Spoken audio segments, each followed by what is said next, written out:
À la sortie de Chervillers, une infrastructure imposante est sortie de terre. Il s'agit d'un hall de stockage et d'un chai de vinification destiné à un viticulteur du village. Jusque-là, rien d'étonnant dans le vignoble alsacien. C'est en y regardant de plus près que l'ordinaire cède le pas à l'originalité. Les murs des bâtiments ont été construits avec de la paille. On pose les boîtes comme des briques les unes sur les autres, sans les coller, sans rien, et on les crépit. Voilà. Et ça tient tout seul, les murs tiennent tout seuls. On arrive dans certains cas à mettre même des planchers et des toits qui reposent sur les murs en paille. C'est la technique de paille autoportée qui vient de Suisse d'ailleurs, avec des très grosses bottes. Et ça tient très bien même en zone sismique. Voilà. Après avoir superposé les bottes de paille, un crépi est ajouté. Oui, le crépi est armé pour éviter les micro-fissurations, c'est tout, ça s'arrête là, quoi. Et sinon c'est un crépi traditionnel à la chaux qu'on règle avec un petit peu de ciment pour favoriser ou bloquer les transferts de vapeur d'eau, puisque c'est des locaux qui sont dans certains cas un peu humides, et puis c'est tout, quoi. Ce type de construction présente plusieurs avantages en termes de coût, d'isolation et d'écologie. Ça fait du bâtiment passif pour pas très cher, ça c'est quand on le met en œuvre soi-même. Après, le deuxième avantage absolument énorme, c'est qu'il n'y a aucun pont thermique. Ça, là, il y a crépi, paille, crépi, point, c'est tout. Donc il y a 2 corps d'état qui montent ça et puis ça va très très vite, quoi.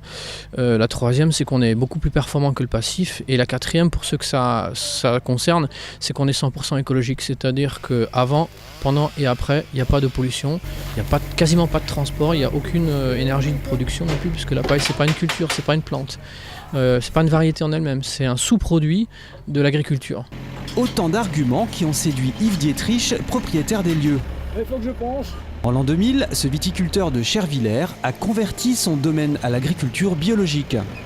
Ce type de construction, c'est la continuité de notre démarche. Donc depuis bientôt 20 ans, on travaille en agriculture biologique. On voulait faire un chai de plein pied pour permettre à l'handicapé de travailler, pour permettre aux salariés de travailler de plein pied.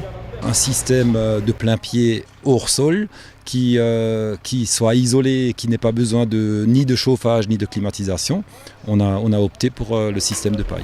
Et pour mener son activité au sein de sa nouvelle cave viticole, Yves va pouvoir s'appuyer sur les compétences de ses 2 fils. Ça nous permet d'aller au bout de la filière, c'est-à-dire jusqu'à la bouteille et de la commercialiser. Mais pour la commercialiser, il faut avoir 4 compétences. La première compétence, c'est la production. Celle-là, j'ai 25 ans d'expérience et ça devrait aller. La deuxième, c'est la vinification. Donc le premier fils, il a beaucoup voyagé à travers le monde et puis il a acquis de l'expérience. Il a aussi vinifié dans plusieurs domaines en Alsace. Le deuxième a fait des expériences de commerce. Il travaille à Paris depuis plusieurs années et donc les 4 éléments clés seront remplis. Donc production, vinification, commercialisation et puis gestion. L'installation est en partie fonctionnelle, la dernière récolte a pu être stockée. Les travaux qui ont débuté mi-juillet s'achèveront au printemps prochain, date à laquelle les premiers vins pourront être commercialisés.